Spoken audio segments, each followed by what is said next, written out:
জানিয়ে দেব এই মুহূর্তে হাতে পাওয়া সর্বশেষ গুরুত্বপূর্ণ আপডেট বাংলা সংবাদ। শুরুতেই থাকছে, দণ্ডিত হলে শেখ হাসিনা নির্বাচনে অংশ নিতে পারবেন না। আগামীতে অন্তর্ভুক্তিমূলক নির্বাচনের জন্য আওয়ামী লীগের অংশগ্রহণ মুখ্য নয়। জুলাই হত্যাকাণ্ডের দায়ে দণ্ডিত হলে শেখ হাসিনা সহ আওয়ামী লীগের অনেক নেতাই নির্বাচনে অযোগ্য হবেন বলে মন্তব্য করেছেন attorney general advocate Mohammad Asaduzzaman. শুক্রবার রাজধানীর এফডিসিতে ডিবেট ফর ডেমোক্রেসি আয়োজিত এক ছায়া সংসদে অ্যাটর্নি জেনারেল এসব কথা বলেন। এবারে জানাবো, সচিবালয়ের দুর্নীতির নথিপত্র পুড়িয়ে রেহাই পাবে না শেখ হাসিনা। কেন্দ্রীয় গণঅধিকার পরিষদের দপ্তর সম্পাদক ও উচ্চতর সদস্য শাকিলুজ্জামান বলেছেন, বিগত ১৬ বছরে শেখ হাসিনা মেগা প্রকল্পে দুর্নীতি এবং লুটপাট অপরাধ করেছে। এসব চিত্র যাতে বহির্বিশ্বে প্রচার না হয় সেজন্য শেখ হাসিনা এবং তার সচিবালয়ের দোসরদের দিয়ে নথিপত্রগুলো পুড়িয়ে দেওয়ার চেষ্টা করেছে। শেখ হাসিনা তার দোসরদের দিয়ে সচিবালয়ের দুর্নীতির নথিপত্র পুড়িয়ে অপরাধ থেকে রেহাই পাবে না। দুর্নীতির জন্য শেখ হাসিনাকে সর্বোচ্চ শাস্তি পেতে হবে। জানাবো, ভারতে ইসকন মন্দিরে চিনয়ের আইনজীবীর বৈঠক। জাতীয় পতাকা অবমাননার দায়ে গত মাসে আটক হন হিন্দু ধর্মপণ্ডিত চিনয় কৃষ্ণ দাস। তিনি কারাগারে বন্দী। আগামী ২রা জানুয়ারি তার জামিন শুনানির কথা রয়েছে।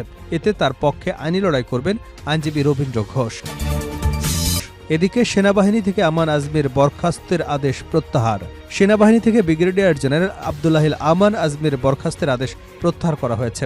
শুক্রবার বাংলাদেশ সেনাবাহিনীর ভেরিফাইড ফেসবুক পেজে এক পোস্টের মাধ্যমে বিষয়টি নিশ্চিত করা হয়েছে। পোস্টে বলা হয়েছে, গত ২৪শে ডিসেম্বর ব্রিগেডিয়ার জেনারেল আব্দুল্লাহিল আমান আজমিকে তার বরখাস্তের আদেশ বাতিল করে ২০০৯ সালের ২৪ থেকে ভূতাপেক্ষ অকালীন অবসর প্রদান করা হয়েছে। এবারে থাকছে, পাকিস্তানের সামরিক চেকপোস্টে হামলা, ১৬ সেনা নিহত।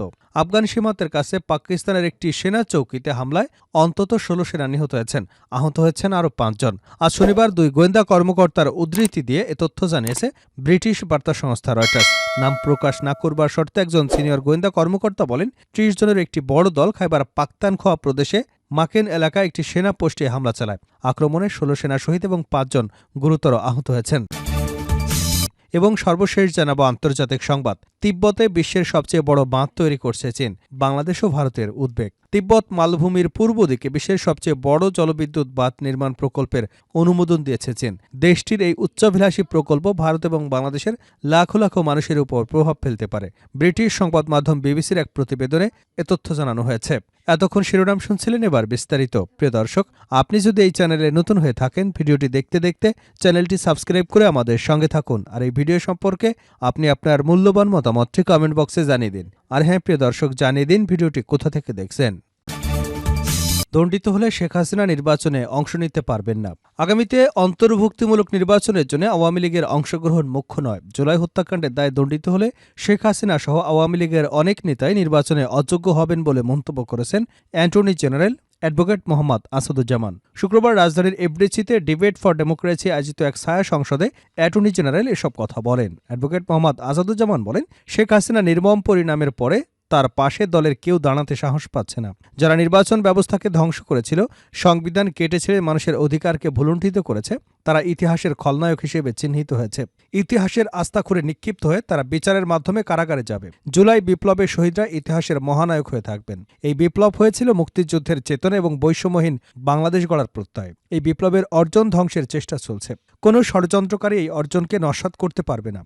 বিপ্লবীরা মানুষের অধিকার প্রতিষ্ঠায় ঐক্যবদ্ধ থাকবে।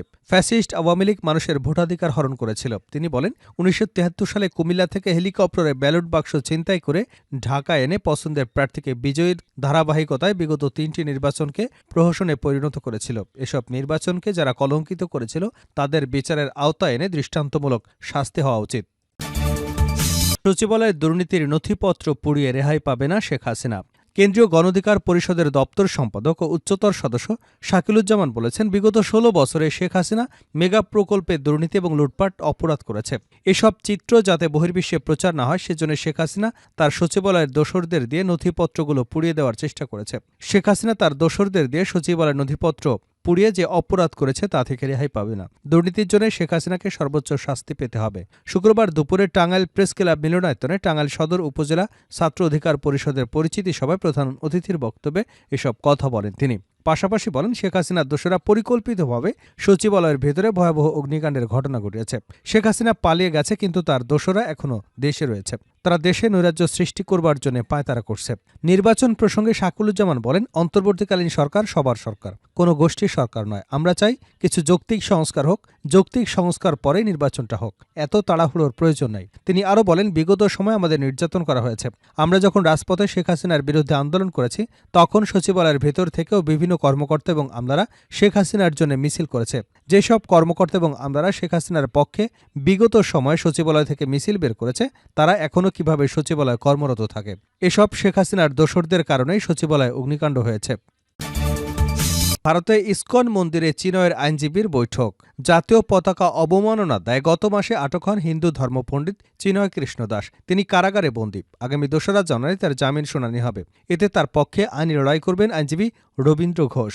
বর্তমানে রবীন্দ্র ঘোষ ভারতের পশ্চিমবঙ্গের ব্যারাকপুরে আছেন। সেখানেই ইসকনের মন্দিরে বৃহস্পতিবার বৈঠক করেছেন তিনি। মন্দিরটিতে তাকে নিয়ে যান ইসকন কলকাতার ভাইস প্রেসিডেন্ট ও মুখপাত্র রাধারমণ দাস। এরপর সাংবাদিকদের সঙ্গে কথা বলেন তিনি। চিনয়ের আইনজীবী জানান, তিনি চিকিৎসার জন্য পশ্চিমবঙ্গে অবস্থান করছেন। যদি শারীরিক অবস্থার উন্নতি হয় তাহলে আগামী ২রা জানুয়ারি চিনয়ের জামিন শুনানির জন্য আদালতে যাবেন। এই আইনজীবী দাবি করেন, চিনয়ের পাশে দাঁড়ানোয় তিনি হুমকি ধুমকির সম্মুখীন হয়েছেন। শুনানিতে অংশ নেবার আগে কলকাতা হাইকোর্টে আইনজীবীদের সঙ্গে পরামর্শ করবার পরিকল্পনা রয়েছে বলে জানিয়েছেন রবীন্দ্র ঘোষ। ইসকনের বাংলাদেশ শাখা জানিয়েছে, চিনয় কৃষ্ণ দাসের সঙ্গে তাদের কোনো সম্পর্ক নেই, তবে কলকাতার শাখা তার হয়ে ব্যাপক দৌড়ঝাঁপ করছে। এসবের মাঝে কলকাতার ইসকন নেতার আমন্ত্রণে তিনি ইসকন মন্দিরে গেছেন। এর আগে গত ১৭ ডিসেম্বর স্থানীয় বিজেপি নেতা অর্জুন সিং এর সঙ্গে দেখা করেন চিনয় কৃষ্ণ দাসের আইনজীবী। সাক্ষাতের সময় তার সঙ্গে আরেক বিজেপি নেতা আইনজীবী কৌস্তব বাগচি এবং কার্তিক মহারাজার নামে বিজেপি ঘনিষ্ঠ সন্ন্যাসীও সেখানে উপস্থিত ছিলেন। সেনাবাহিনী থেকে আমান আজমির বরখাস্তের আদেশ প্রত্যাহার। সেনাবাহিনী থেকে ব্রিগেডিয়ার জেনারেল আব্দুল্লাহিল আমান আজমির বরখাস্তের আদেশ প্রত্যাহার করা হয়েছে। শুক্রবার বাংলাদেশ সেনাবাহিনীর ভেরিফাইড ফেসবুক পেজে এক পোস্টের মাধ্যমে বিষয়টি নিশ্চিত করা হয়েছে।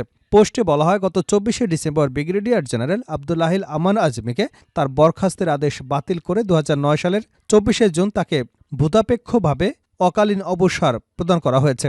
উল্লেখ্য, ২০০৯ সালের ২৪শে জুন থেকে ব্রিগেডিয়ার জেনারেল আব্দুল্লাহিল আমান আজমি বিএসসিকে প্রযোজ্য সব ধরনের আর্থিক এবং অন্যান্য সুযোগ সুবিধা সহ অকালীন অবসর প্রদান করা হবে। একই সঙ্গে এর আগে প্রতিরক্ষা মন্ত্রণালয় থেকে জারি ওই অফিসের বরখাস্তের প্রজ্ঞাপনটি বাতিল করা হয়েছে। সেনাবাহিনীতে মেধাবী এবং চৌকস কর্মকর্তা হিসেবে পরিচিত ছিলেন আমান আজমি। কর্মজীবনে তিনি বিভিন্ন ধরনের পদক এবং পুরস্কারে ভূষিত হন। ২০১৬ সালের ২৩ আগস্ট নিখোঁজের পর চলতি বছরের ৫ আগস্ট সরকার পতনের পরের দিন সন্ধান মেলে সাবেক এই সেনা কর্মকর্তার। এ সময় সংবাদ সম্মেলনে নিজের বরখাস্তের আদেশ প্রত্যাহারের আইনি লড়াই চালাবেন বলে জানিয়েছেন তিনি। শেষ করছে আন্তর্জাতিক সংবাদ দিয়ে। তিব্বতে বিশ্বের সবচেয়ে বড় বাঁধ তৈরি করেছে চীন। বাংলাদেশেও ভারতের উদ্বেগ। তিব্বত মালভূমির পূর্ব দিকে বিশ্বের সবচেয়ে বড় জলবিদ্যুৎ বাঁধ নির্মাণ প্রকল্পের অনুমোদন দিয়েছে চীন। দেশটির এই উচ্চাভিলাষী প্রকল্প ভারত এবং বাংলাদেশের লাখো লাখো মানুষের উপর প্রভাব ফেলতে পারে। ব্রিটিশ সংবাদ মাধ্যম বিবিসির এক প্রতিবেদনে এ তথ্য জানা গেছে। প্রতিবেদনে বলা হয়েছে, ২০২০ সালে চীনের রাষ্ট্রীয় জলবিদ্যুৎ কোম্পানির পাওয়ার কনস্ট্রাকশন কর্পোরেশন অব চায়না দেওয়ার হিসেব অনুযায়ী ওই বাঁধ থেকে প্রতিবছর ৩০,০০০ কোটি কিলোওয়াট ঘণ্টা বিদ্যুৎ উৎপাদন হবে। এই মুহূর্তে বিশ্বের বৃহত্তম বাঁধটিও চীনের মধ্যে অঞ্চলে অবস্থিত থ্রি গর্জেস ড্যাম নামের সেই বাঁধ থেকে বছরে ৮৮.২ বিলিয়ন কিলোওয়াট ঘণ্টায় বিদ্যুৎ উৎপাদন হয়। নতুন এই বাঁধের উৎপাদন ক্ষমতা থ্রি গর্জেস ড্যামের চেয়েও ৩ গুণেরও বেশি। ইয়ারলুং সাংপো নদীটি গলিত হিমবাহ এবং পাহাড়ের ঝর্ণা থেকে উৎপত্তি। হিমালয়ের পানিরেখা দিয়ে প্রবাহিত নদীটি ভারতের অরুণাচল প্রদেশ এবং আসাম রাজ্যের মধ্য দিয়ে প্রবাহিত হয়ে বাংলাদেশে প্রবেশ করেছে। বাংলাদেশেও ভারতের এই নদীটি ব্রহ্মপুত্র নামে পরিচিত। এই বাঁধটি চীনের জন্য ইতিবাচক হলেও ভারত এবং বাংলাদেশের জন্য নেতিবাচক হতে পারে বলে আশঙ্কা বিশ্লেষকদের। তবে চীনা কর্মকর্তাদের দাবি, তিব্বতের জলবিদ্যুৎ প্রকল্পগুলো পরিবেশ বা নদীর নিম্ন প্রবাহে পানি সরবরাহের উপর বড় কোনো প্রভাব ফেলবে না।